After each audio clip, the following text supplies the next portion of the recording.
smartfondan me'yoridan ortiq foydalanib raqamli qaramlikni bir huquqiy jihatdan O'zbekistonda nima tartibga solinganmi shu narsa aytaylik chegaralab turish bir jilovi bormi? Jilovlaydigan bir mexanizm bormi? Mexanizm bormi degan savol bo'ladigan bo'lsa, bunday xorijiy tajribaga birinchi to'xtalsak-da, keyin O'zbekiston qonunchiligiga to'xtalsak. Xorijiy tajribada hozir shunaqaki, Yevropa ittifoqida o'sha ittifoq parlament qarorlar qabul qilib, o'sha butun ittifoq bo'yicha shu narsa ijrosi har bitta davlatda bo'ladi. Ularda shu narsa belgilanganki, ana aytaylik Belgiya davlati, Buyuk Britaniya, Norvegiya davlatlarida shu ijtimoiy tarmoqlarda umuman internetdan foydalanish yoshini 13 yoshgacha cheklab qo'yishdi hozirgi paytda.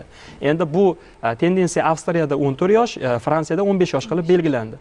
Endi biz yana ham bizga yaxshi tajriba shu o'zimizda uzoqroq qo'shnimiz bo'lgan Xitoy Xalq Respublikasining bir andazasini olsak bo'ladi. Ya'niki bularda ham shu foydalanish yoshi 13 yosh hamda voyaga yetgunga qadar, ya'ni shaxs 16 yoshga to'lguncha shu onlayn streamerlik faoliyati bilan bir shug'ullanib, o'zini shu onlayn streamer bo'lib, onlayn videoga olib internetga tarqatish bunga taqiqlab qo'yilgan hamda bularda yoshlar o'rtasida qimorga qarshi kurash mexanizmi deb nom olgan dastur borki, bunda o'sha har bitta voyaga yetmagan shaxsda internetdan, ijtimoiy tarmoqlardan foydalanishi cheklab qo'yilgan. Kuniga 90 daqiqa, 1,5 soat qilib cheklab qo'yilgan. Bayram kunlarida shu narsa 60 daqiqa ekan. 8 yoshgacha bo'lgan yoshlarga aytaylik, ota-ona ruxsati bilan 40 daqiqa, 8 dan 16 yoshgacha bo'lganlarga 1 soat, 2 soat qilib belgilangan ekan. Bu qonun tartibga solayotgan holatni aytyapsiz. Qonuniy tartibga solingan holat. Mexanizm qanday bo'ladi? Endi nima o'sha hayotga tatbiq etilishi haqida gap ketyapti bu yerda.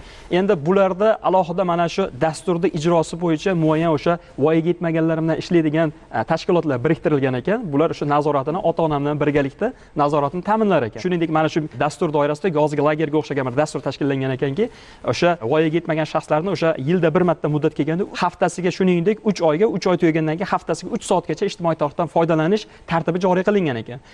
Yozgi lagerga olib ketyapti. Yozgi lagerda bola bormayman deb to'polon qilyapti, chunki u yerda ijtimoiy tarmoqdan foydalana olmaydi, internetdan foydalana olmaydi. Bu narsani o'sha tegishli davlat tashkilotlari hamda ota-onalar hamkorligida ta'minlanyapti. Endi O'zbekistonda aynan buni qanaqa mexanizmlari bor deydigan bo'lsak, avvalo bitta narsani unutmaslik kerak.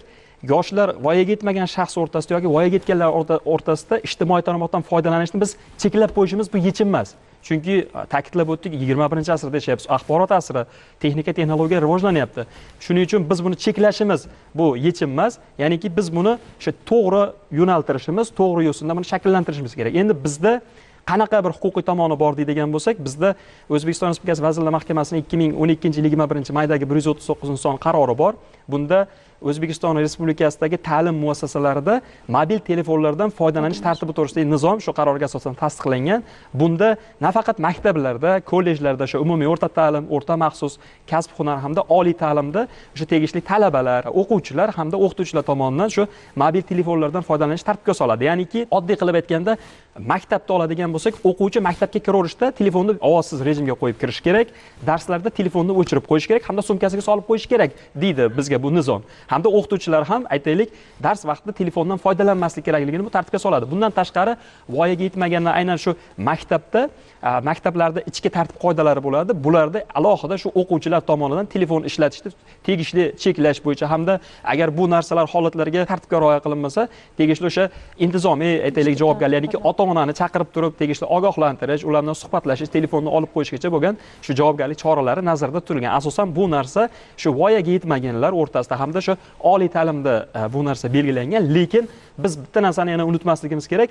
Aytaylik, bola, voyaga yetmagan shaxs o'sha ta'lim muassasasida bir sutka 24 soatdan iborat bo'lsa, 24 soat ta'lim muassasasida turmaydi u. Ya'niki o'sha ertalab muayyan darsda o'sha obedgacha yoki kechgacha bo'lsin, darsini o'tib uyiga boradi. Asosiy ularning nazorati baribir ota-onaga bog'liq bo'lib qolaveradi. Baribir ularni kuniga ota-ona aytaylik muayyan nazorat qilish mexanizmini ota-ona joriy qilmasa, bir kunda voyaga yetmagan shaxsda ota-ona o'zi telefon o'ynamasdan turib, bir kunda 1 soat yoki 2 soat yoki 3 soatgacha uni to'g'ri yo'lga nima kerak bo'lsa, aytaylik shuni yo'naltirish kerak. Muhtaram ishtirokchilar, raqamli texnologiyalarni mana oqibatlari insoniyatga, umuman mamlakatda yoshlarning taqdiriga, hayotiga ko'rsatayotgan ta'siri haqida muayyan bir ma'lumot berishga harakat qilyapmiz.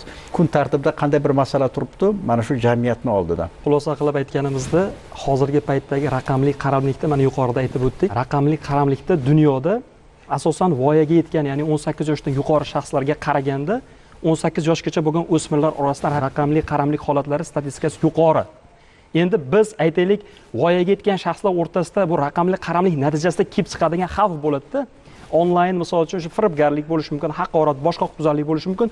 Uning uchun bizda yoki dunyoda javobgarlik bor. Lekin bizda global masala nima? Bu yerda haqiqiy masala voyaga yetmagan shaxslar orasida raqamli qaramlikni oldini olish. Ya'niki o'smirlar orasida bu narsa kuchli, statistikasi yuqori deb aytib o'tdik.